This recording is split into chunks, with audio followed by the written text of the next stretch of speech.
The objective of the labor inspection is to further strengthen the implementation of the visitorial and enforcement powers under the Labor Code as renumbered, towards securing a higher level of compliance with labor laws and standards and ensuring continuity and sustainability of compliance at workplaces. For this purpose, the Department of Labor and Employment delegates this function to the regional offices with the issuance of a list of labor inspectors who are given the authority of conduct inspection, which covers all private establishments, including their branches and workplaces in the regions. The regional offices, through the labor inspectors, enforce labor laws and social legislation through the conduct of routine inspection, complaint inspection, and occupational safety and health investigation. Upon the discretion of the Secretary, special inspections may be conducted as may be deemed necessary. With the provision for mobile devices and gadgets, the DOLE developed an inspection management information system. An important feature of the system is data capture and transmittal from the field in real time, as an electronic checklist is filled up through the use of mobile devices and gadgets. Data are instantly available for viewing and processing to generate reports, statistics, and summons, including real-time monitoring of decent work indicators based on the country's decent work profile.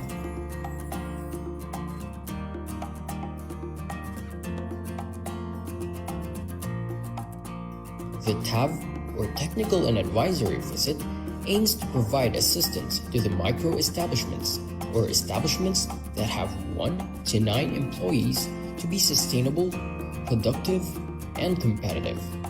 It also aims to transition our micro-establishments to the formal economy that is profitable, while also complying with our labor laws and occupational safety and health standards. There are different ways or modalities to avail TAV. First is the online method. Establishments can enroll in the self-paced technical and advisory modules through our learning management system. For establishments that opted to go with online, they must accomplish the modules within 1 month from the time they registered. Second is on-site. The DOLE regional, field, and provincial offices conduct on-site or face-to-face orientation for the technical and advisory services, wherein micro-establishments are invited to attend. Third is hybrid setup. Establishments can enroll in on-site sessions and attend virtual meetings or webinars using various online platforms like MS Teams, Viber, Skype, Zoom, or Google Meet.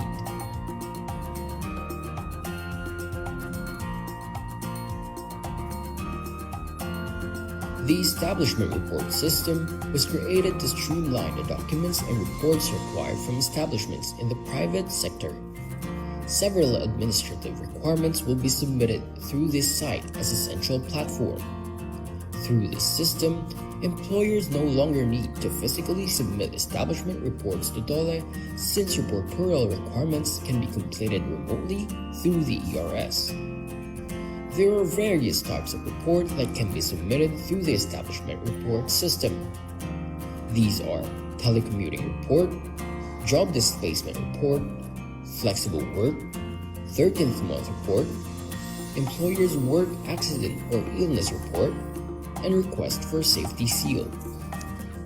The establishment report system ensured the safety of employees of DOLE and its clients by minimizing the risk of contracting the COVID-19 since the need for physical contact has been removed in this process.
The objective of the labor inspection is to further strengthen the implementation of the visitorial and enforcement powers under the Labor Code as renumbered, towards securing a higher level of compliance with labor laws and standards and ensuring continuity and sustainability of compliance at workplaces.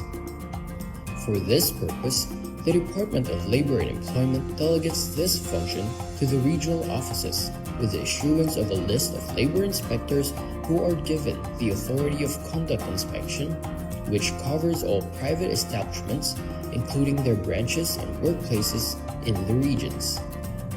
The regional offices, through the labor inspectors, enforce labor laws and social legislation through the conduct of routine inspection, complaint inspection, and occupational safety and health investigation. Upon the discretion of the Secretary, special inspections may be conducted as may be deemed necessary. With the provision for mobile devices and gadgets, the DOLE developed an inspection management information system. An important feature of the system is data capture and transmittal from the field in real time, as an electronic checklist is filled up through the use of mobile devices and gadgets. Data are instantly available for viewing and processing to generate reports, statistics, and summons, including real-time monitoring of decent work indicators based on the country's decent work profile.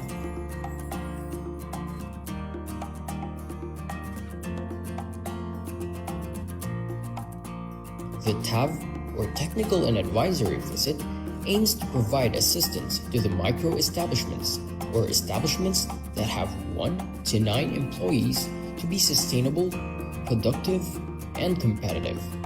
It also aims to transition our micro-establishments to the formal economy that is profitable while also complying with our labor laws and occupational safety and health standards. There are different ways or modalities to avail TAV. First is the online method. Establishments can enroll in the self-paced technical and advisory modules through our learning management system. For establishments that opted to go with online, they must accomplish the modules within 1 month from the time they registered. Second is on-site.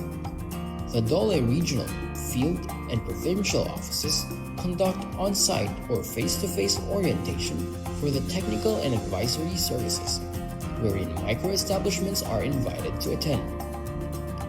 Third is hybrid setup. Establishments can enroll in on-site sessions and attend virtual meetings or webinars using various online platforms like MS Teams, Viber, Skype, Zoom, or Google Meet.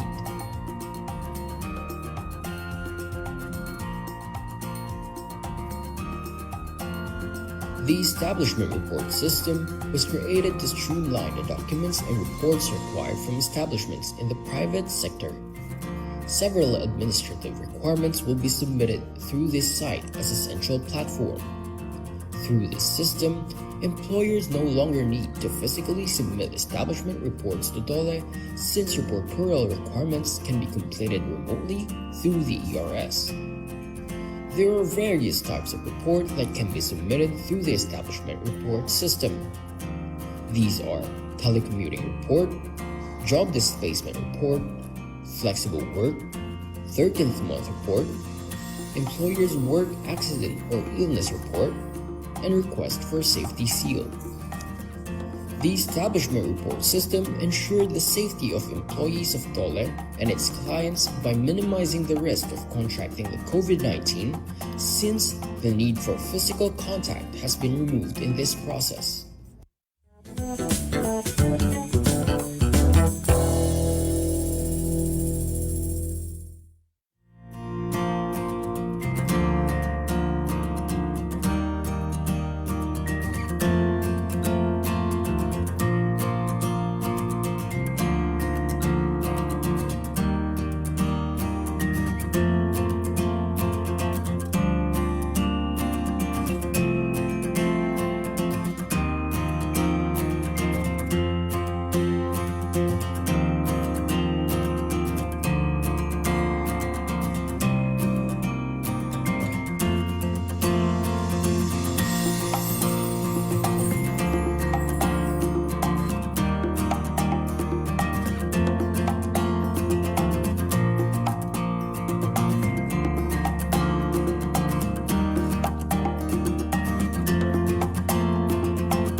The objective of the labor inspection is to further strengthen the implementation of the visitorial and enforcement powers under the Labor Code as renumbered towards securing a higher level of compliance with labor laws and standards and ensuring continuity and sustainability of compliance at workplaces.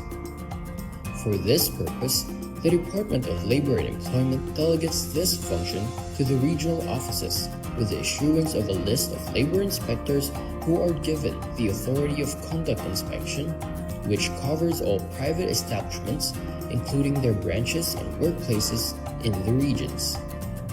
The regional offices, through the labor inspectors, enforce labor laws and social legislation through the conduct of routine inspection, complaint inspection, and occupational safety and health investigation. Upon the discretion of the Secretary, special inspections may be conducted as may be deemed necessary. With the provision for mobile devices and gadgets, the DOLE developed an inspection management information system. An important feature of the system is data capture and transmittal from the field in real time, as an electronic checklist is filled up through the use of mobile devices and gadgets. Data are instantly available for viewing and processing to generate reports, statistics, and summons, including real-time monitoring of decent work indicators based on the country's decent work profile.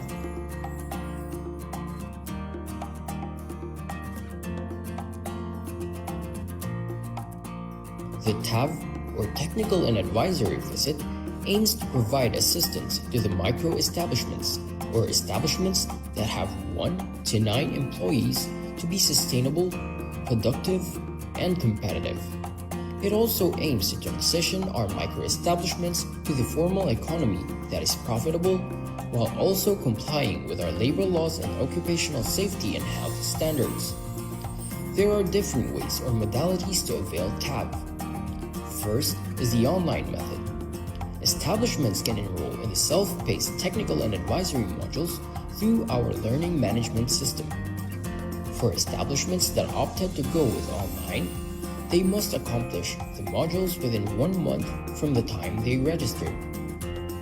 Second is on-site.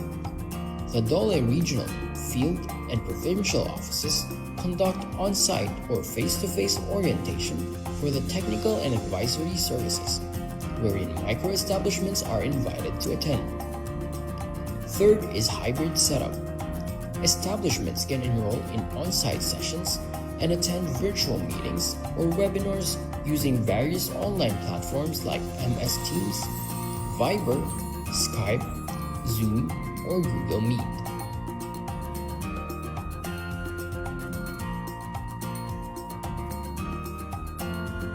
The establishment report system was created to streamline the documents and reports required from establishments in the private sector. Several administrative requirements will be submitted through this site as a central platform. Through this system, employers no longer need to physically submit establishment reports to DOLE since reportorial requirements can be completed remotely through the ERS. There are various types of report that can be submitted through the establishment report system. These are telecommuting report, job displacement report, flexible work, 13th month report, employer's work accident or illness report, and request for safety seal. The establishment report system ensured the safety of employees of DOLE and its clients by minimizing the risk of contracting the COVID-19 since the need for physical contact has been removed in this process.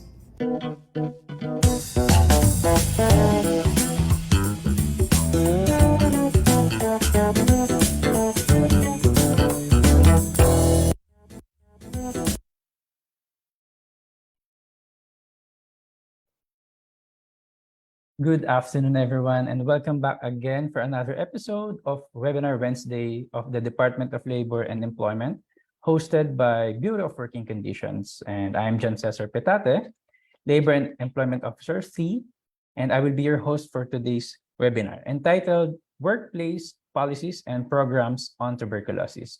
Before we proceed, let us start our webinar for a prayer. Let us put ourselves in the holy presence of God. Father in heaven, always merciful and giver of life, we humbly ask that you bless each one of us, from the speakers, program committees, and participants. Lord, today, as we start our webinar, may we always be grateful to learn new things. May we retain the invaluable knowledge and learning experiences that we derive from this webinar. Shed the light of your wisdom and bless each one, especially our speakers, as they will share their knowledge to our participants. We pray that you bless all the committees in charge, that they fulfill their tasks responsibly, that the objectives they may set may all be achieved. May we ask for your blessing and divine providence that the webinar set for his undertaking be successful and effective. Thank you for the infinite blessings and countless opportunities. Through your mercy and grace, may peace and utmost understanding shine and dwell unto us. Your generous blessings would mean the success of this webinar. We know that without it, we can do nothing. May we be the living witnesses of your genuine love through the implementation of the knowledge acquired through this webinar. This we ask in Jesus' name. Amen. Let us put ourselves. Amen. So magandang hapon po sa lahat at hello to our Facebook Live participants and viewers. So We encourage everyone po to like and share ng live natin and put hashtag Webinar Wednesdays. And kindly invite as well your colleagues, friends, and families to share this Facebook Live para mas marami pa pong magkaroon ng kaalaman with regards to the topic workplace policies and programs on tuberculosis. So take note, for questions, kindly use the comment section below and this will be addressed by the resource speaker after his lecture. But before that, meron lang po kaming konting katanungan sa ating mga viewers, and in order us to do this, we will be using an online tool called Slido. So may I request the participants to create a new tab and go to slido.com and type the code, which can be seen on the upper part of your screen.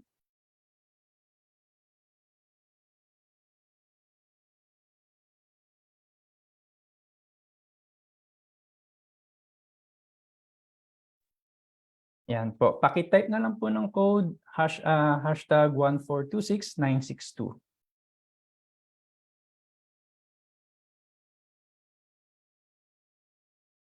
So para po sa first question natin, what is your gender?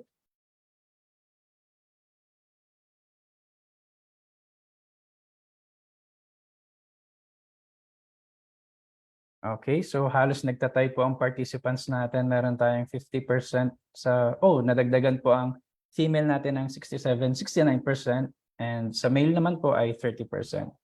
So for the next question, what is the employment size of your company? So meron po tayo medium, micro, small, and large. So yep, majority of our participants came from large companies, which is 200 or more employees, 46%, and for the medium employees, 30%, for the small, 14%, and sa micro, 10%. So for the next question, from what sector or industry are you?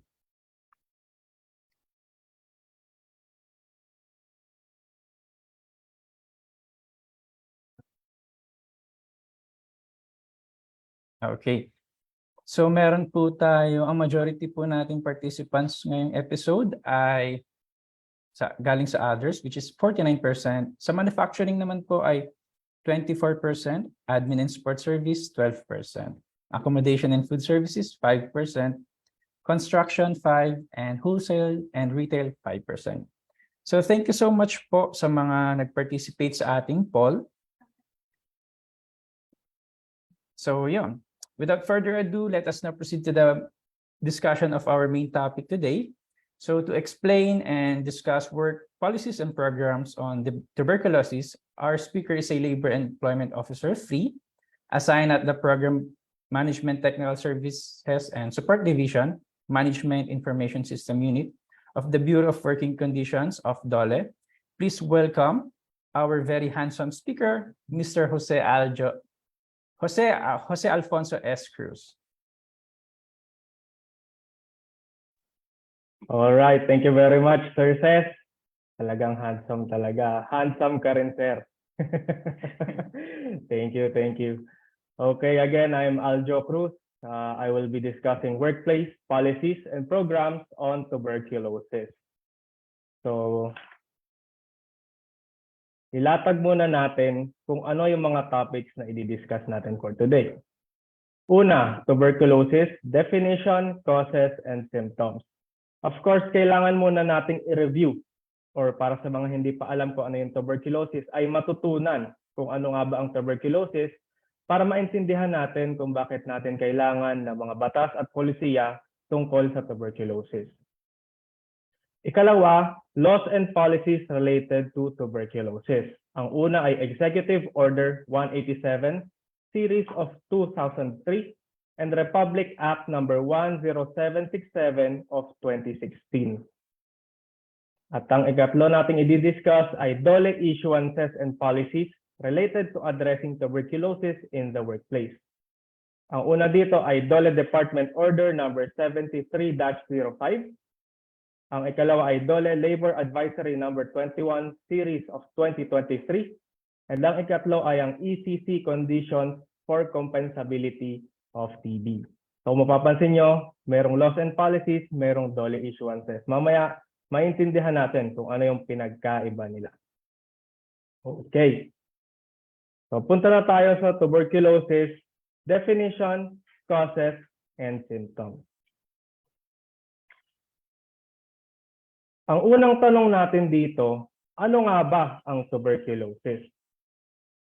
Ang sagot dito ay, it is an infectious but curable disease caused by a bacterium called Mycobacterium tuberculosis. So base dito, isa siyang bacteria. Hindi siya virus, kundi bacteria. At nakakahawa ito. It is transmitted by TB positive individuals to others through coughing, pag-ubo, sneezing, pagbahing, and spitting, or pagdura.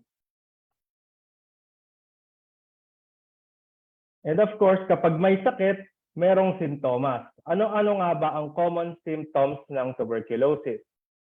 Una, feelings of sickness or weakness o panghihina ng ating katawan. Ikalawa, weight loss o pagbaba ng timbang. Ikatlo, fever o lagnat.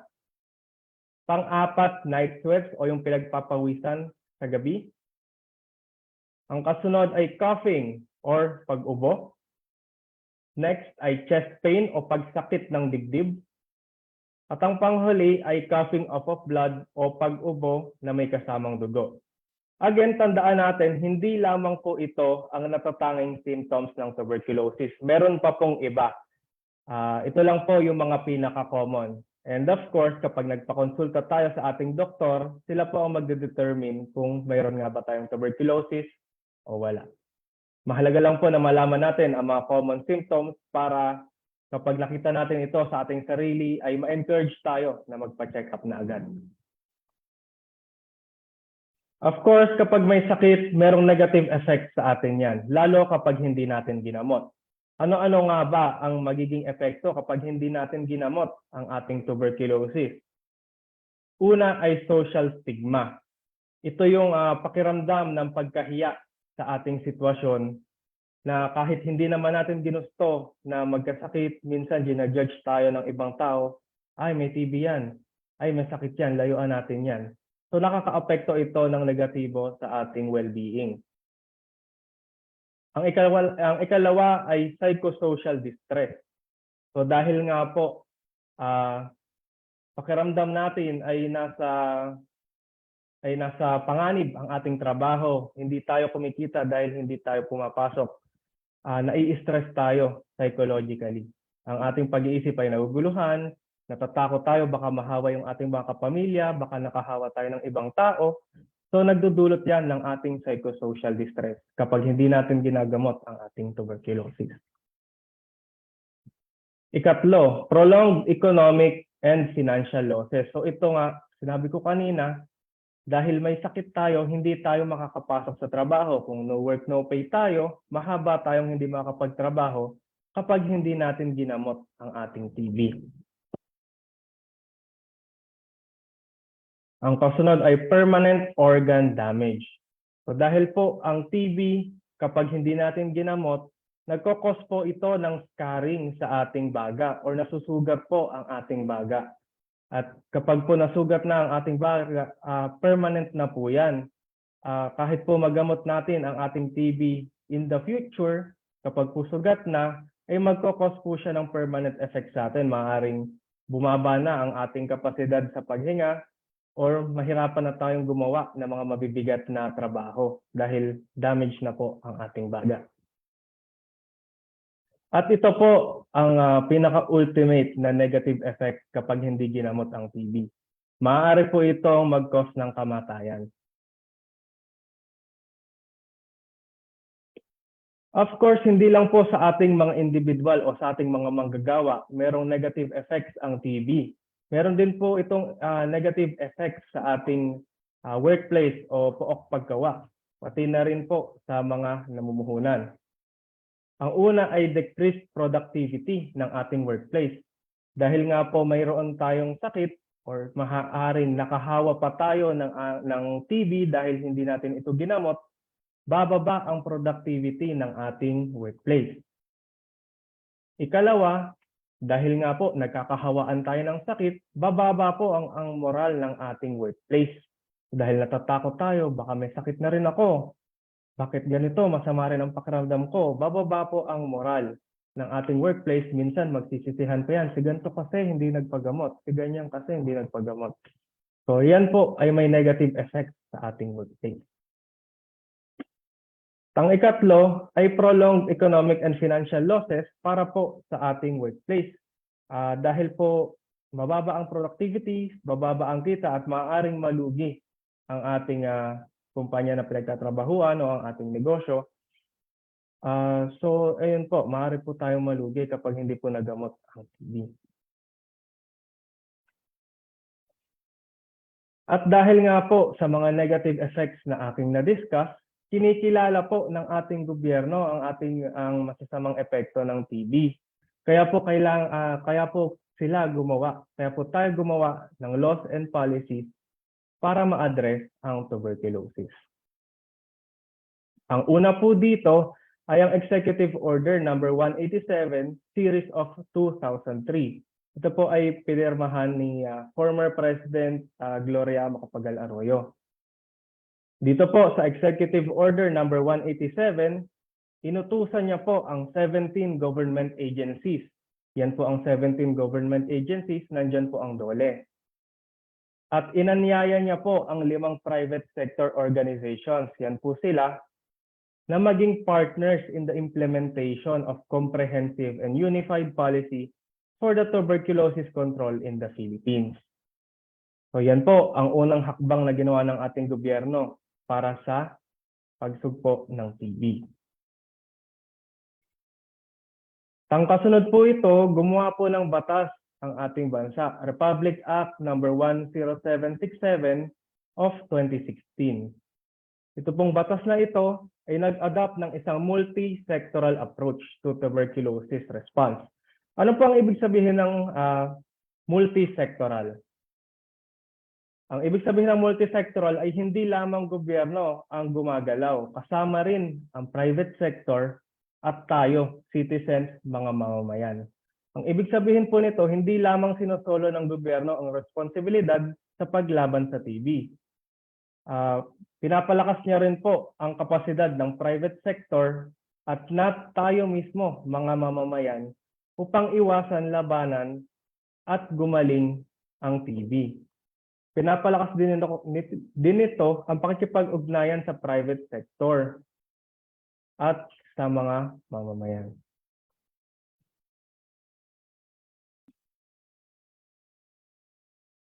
Sa Republic Act number 10767, minandato din ito ang Department of Health na mag-establish ng Comprehensive Philippine Plan of Action to eliminate tuberculosis.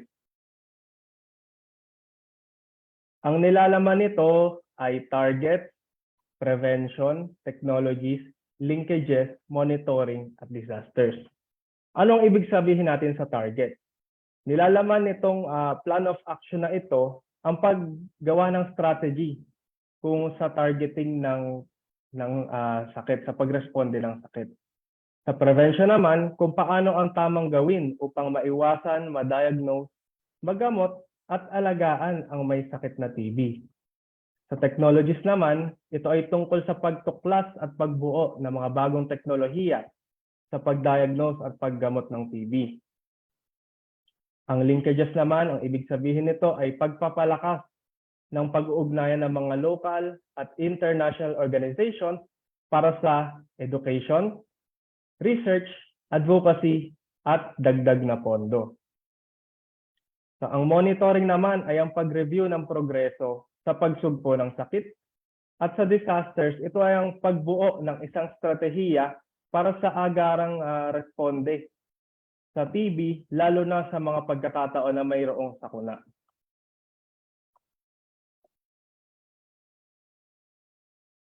Ayan. Binuo rin ang National TB Control Program dito sa Republic Act number 10767.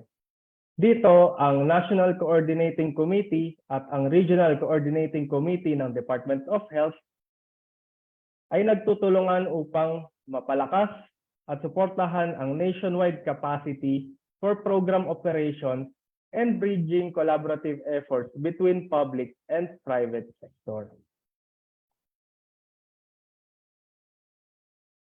Ano pa ang ibang nagawa ng Republic Act number 10767? Palagay ko ito yung pinaka alam natin. Strengthened local TB dots by mandating the DOH must. Ayan, yung TB dots, alam naman natin yan. Una, provide free laboratory services from DOH retained hospital. Ikalawa, provide reliable supply of drugs to patients for free by ensuring that the local health centers, through coordination with the LGU, have sufficient supply of medicines. Undertake public information and education programs. So kung makikita niyo yung picture sa upper right, commercial yan sa TV eh. So parte yan ng nagawa nitong RA 10767. Train and enhance the capability of health providers in both public and private hospitals. Ensure the proper monitoring of TB cases in the country, and ensure the monitoring services are extended as far as practicable at the lowest local level health units. So dito po, pinapakita agad na libre po ang gamutan sa TB mula laboratory. So wala po tayong dahilan para hindi magpagamot dahil may batas nga po tayo, itong RA 10767, na nagbibigay sa atin ng tulong mula pa lamang sa check-up hanggang sa ating pagpapagaling.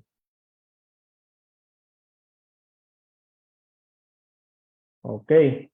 Dahil ang Executive Order at ang Republic Act ay mga batas tungkol sa pangkabuuan ng ating bansa, pangkabuuan ang kanyang approach, mayroon din tayong mga issuances galing sa DOLE upang maibaba o maiangkop sa konteksto ng labor at workplace ang ating mga batas.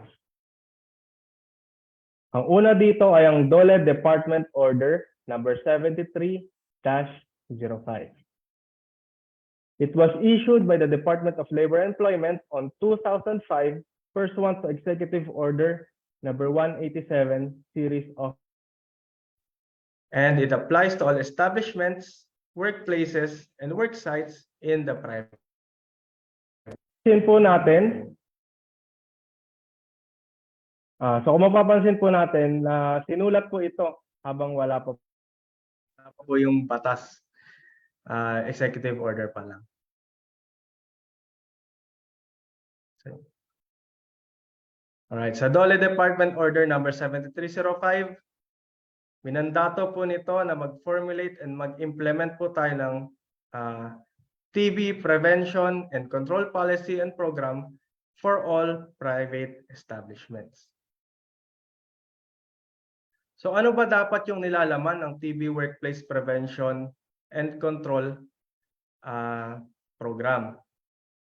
Una, preventive strategies. Isa dito yung TB awareness programs. Ang nilalaman dapat ng ating TB awareness program ay nature, frequency, and transmission, treatment with DOTS or DOTS, control and management of TB in the workplace. So yung ating daw program sa TB ay dapat nilalaman yan. So kung mapapansin nyo, kanina ko pa binabanggit yung DOTS. Ang ibig sabihin po ng DOTS ay Direct Observed Treatment Short Course. Meron po itong ilang elements or components. Ito ay will and commitment to ensure sustained and quality TB treatment. Di lamang po sa nanggagamot, pati rin po sa nagpapagamot. Dapat meron siyang will and commitment na tapusin yung TB treatment. Ikalawa, case detection by sputum smear microscopy. Standard short course therapy of 6 to 8 months. So usually po 6 months ang gamutan, pero minsan po maabot po ng 8 months, depende po sa ating sa antas ng ating TB. Regular uninterrupted supply of all essential anti-tuberculosis drugs and standard recording and reporting system. Yan po ang ibig sabihin ng ating direct observed treatment short course. Ano pa po ang component ng ating TB Workplace Prevention and Control Program? Ito po, kailangan po kasama nito yung strengthening immune responses against TB infections. Ang example po nito ay tamang nutrisyon, sapat na pahinga, ehersisyo, pag-iwas sa sigarilyo at alak, at pagiging malinis sa ating katawan. Ang ikalawa ay improving workplace condition. So ito po, kasama dito ay sapat na ventilation sa ating workplace at pagiging malinis sa ating pook paggawa. Ang ikatlo ay capability building. Tungkol naman po ito sa TB awareness, case finding, reporting, at recording ng TB cases para sa mga occupational health personnel ng ating pinagtatrabahuan o kanya. Kasama na ito sa module ng Safety Officers Training, ang TB prevention and control in the workplace. Ang kasunod na component ay medical management. Una, adoption of DOTS in the management of workers with TB and their dependents, and referral of workers and family members with TB to DOTS centers. So maaari po tayo makipag-ugnayan sa TB DOTS sa ating lokalidad o sa LGU dahil libre po ito sa mga public na TB DOTS. And maaari din po nating i-refer ang ating mga empleyado na nagkaroon ng TB sa Employees Compensation Commission or ECC at sa SSS para sa kanilang sickness benefit.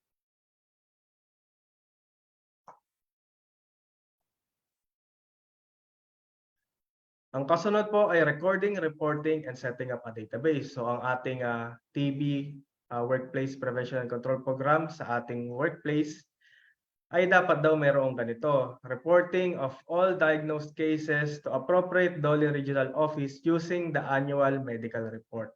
So yan po yung annual medical report. Makikita po natin sa page 5, meron po diyang respiratory tuberculosis. Yan po siya.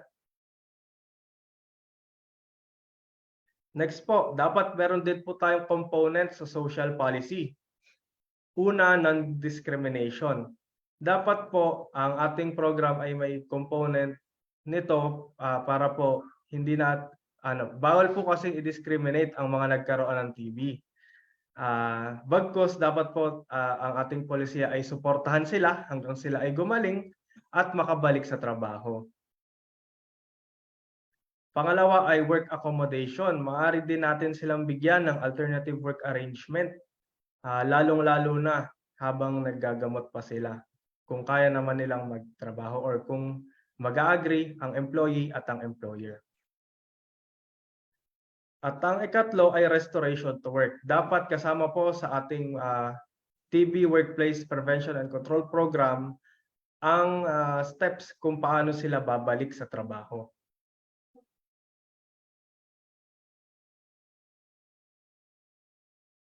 Ano nga ba ang roles and responsibilities ng ating mga manggagawa tungkol sa TB?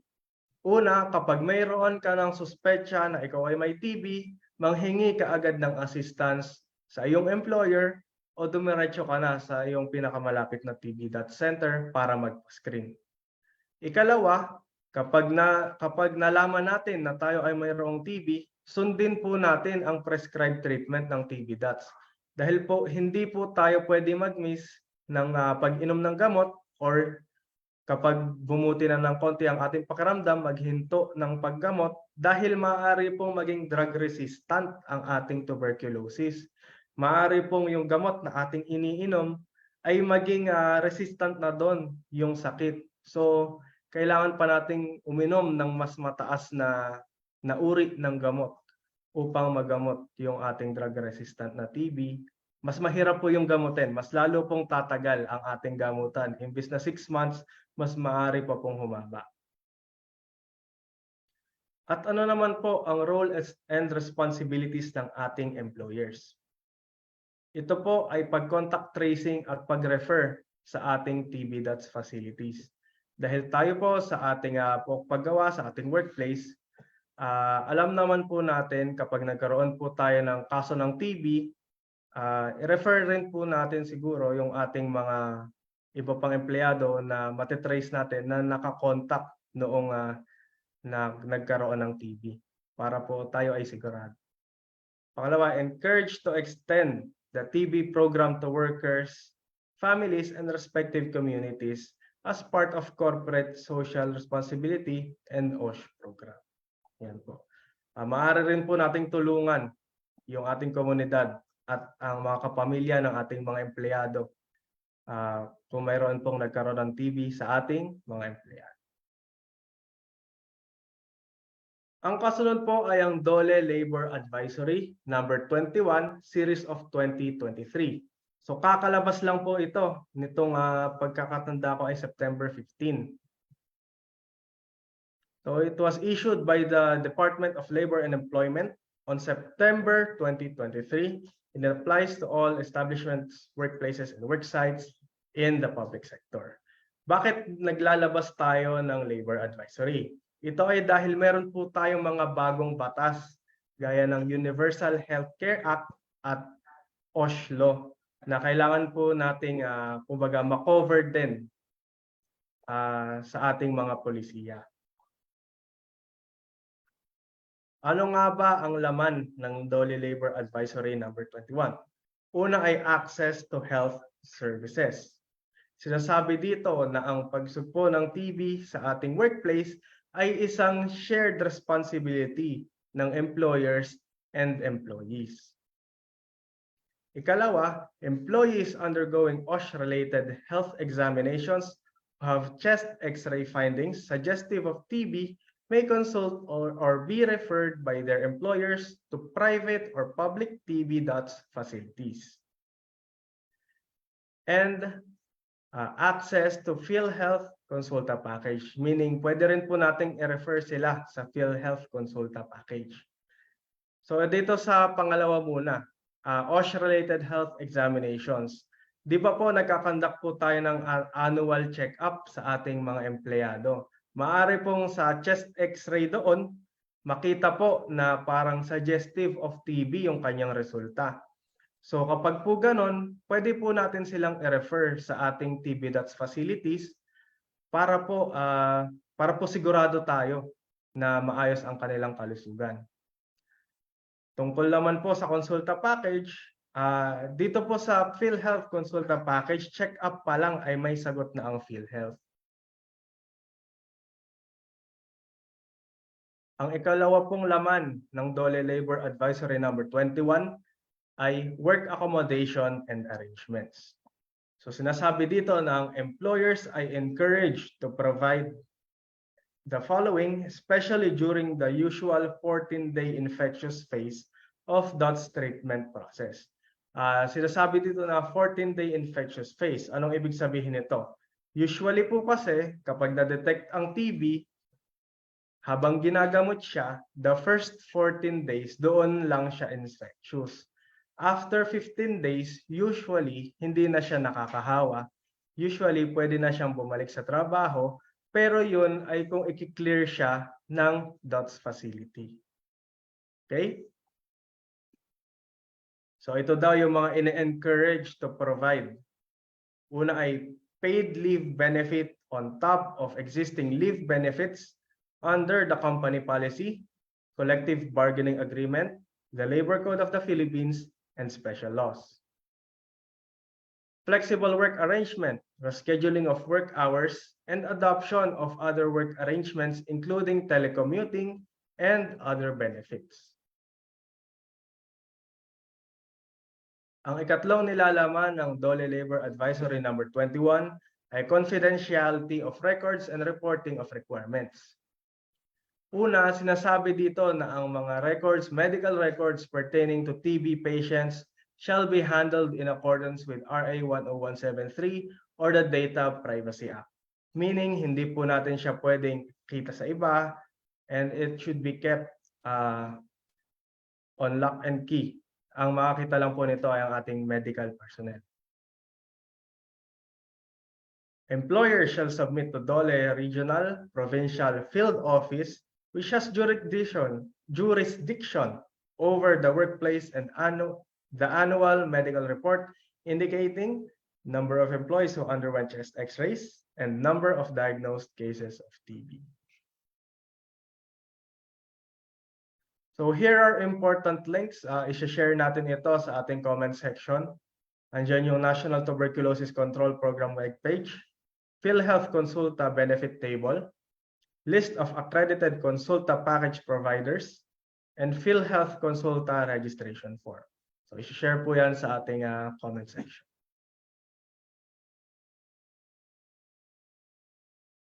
Now, tuberculosis is included sa listahan ng ECC ng compensable diseases.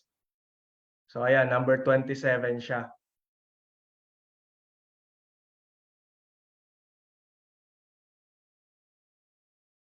Pero kailangan muna nating ma-meet ang 4 na conditions na ito bago tayo makapag-claim. Una, the employee's work and/or the working conditions must involve risks that caused the development of the illness. The disease was contracted as a result of the employee's exposure to the described risks. The disease was contracted within a period of exposure and under such other factors necessary to contract it.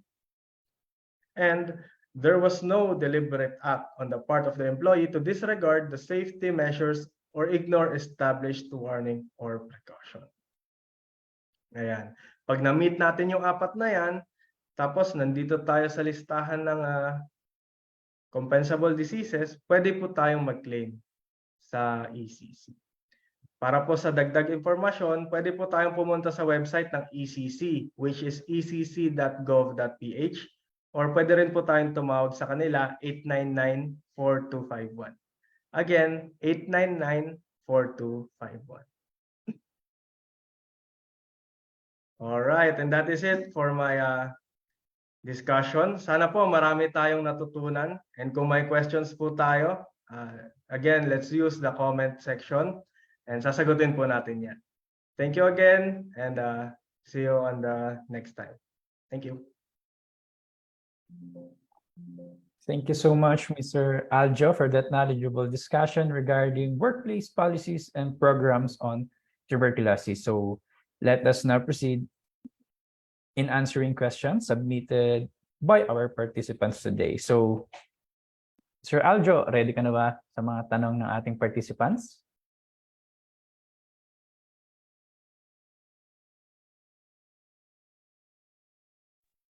Yes, sir. Oo naman. Of course. Ayun, ayos. Sobrang clear naman ang sinabi mong discussions kanina. So anyways, for your first question, Sir Aljo, is tuberculosis considered a work-related illness? Gaya ng na-discuss ko kanina, pwede po. There are parameters to consider sa pag-determine ng ating work-related, sa pag-determine ng work-relatedness ng TB cases base sa kondisyon na sinet ng ECC. Gaya na nabanggit ko kanina, employees' nature of work, working conditions, and exposure to risk. Okay. So for your second question, Sir Aljo, what if the company has no policy and program on prevention and control of tuberculosis in the workplace? Again, na-discuss ko rin siya kanina. Mandatory po sa ating workplaces, whether small, medium, or large companies, ang workplace policy and program to prevent TB. So mandatory po siya. Minomonitor po natin ang compliances niyan through inspections na kinakandak ng ating mga regional offices. Kapag nakita po natin na hindi compliant ang isang company, pero binibigyan naman natin sila ng time to prepare and submit yung kanilang policy para makapag-comply sila. Okay, so very clear naman po na mandatory po siya. So for the third question, does treatment and rehabilitation should be shouldered by the company? Napakagandang tanong yan. So, kung kaya siya ng kumpanya i-shoulder, mabuti. Pero kung hindi kaya i-shoulder ng kumpanya, meron naman tayong mga TB DOTS facilities sa ating rural health units. Gaya na na-discuss ko kanina, meron din sa community health center kung saan nakalocate or kung nasaan yung kumpanya. libre yan lahat. Kailangan lang po makipag-coordinate ng kumpanya doon sa DOTS facility, especially yung kanilang occupational health personnel. Kailangan po nila makipag-coordinate doon sa TB DOTS facility. Okay. So, eto Sir Aljo, yung kanina mo pang sinasabi, yung DOTS or DOTS. So, how do we avail of DOTS services?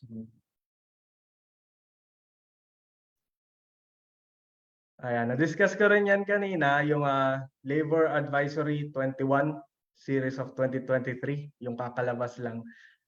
Nilista natin doon yung proseso kung paano mai-refer ng employers yung kanilang mga employees sa DOTS facilities natin. So, sa ating mga nagtatanong dyan, sa ating mga manonood, please check natin yung Labor Advisory 21 Series of 2023. You can download it sa website po ng DOLE. Sir Aljo, maaari pa po bang makabalik sa trabaho ang empleyado na may tuberculosis? Oo naman po, of course. Ang sakit na TB po, ano po yan? Very curable. Basta po susunod tayo sa gamutan. Kung meron po kayong TB, kung meron po kayong nakita na TB DOTS facility, pwede po kayong humingi ng fit to work mula sa clinic, lalo na kung maayos nyo pong nainom yung gamot. Basta po maayos nating natapos yung gamutan. Babalik na po tayo sa trabaho, pwede po tayong bumalik sa trabaho habang naggagamot. Basta po cleared tayo ng doktor sa ating TB DOTS facility. Okay. So, sa mga viewers natin dyan, very clear naman po na maaari po tayo makabalik sa trabaho. So, yun. Thank you so much, Sir Aljo, again. And for the Facebook Live participants and viewers, if you have any clarifications, you may actually send us an email on askbwc@gmail.com, or you may call the DOLE hotline 1349. And also, kindly follow our Facebook page BWC 1949, BWC 1949, para maging updated kayo sa iba't ibang issuances, announcements, and activities na inilalabas ng Bureau at ng DOLE. At syempre, sa mga hindi po nakapanood ng ating live episode ngayon, which is episode 13, pwede po nating balikan at panoorin muli ang live simula episode 1 sa BWC Facebook page. So, isa-search nyo lang po yon. Lalabas na po lahat ng episodes natin regarding sa Webinar Wednesdays. And again, on behalf of DOLE BWC and our presenter, Mr. Jose Alfonso S. Cruz, yes, thank you so much for joining us today and have a great and safe day ahead. Bye-bye. Para sa katanungan at karagdagang impormasyon, maaari po tayong tumawag sa DOLE Hotline 1349 o sumangguni sa mga DOLE Regional o Field Office na nakakasakop sa inyong lugar paggawa.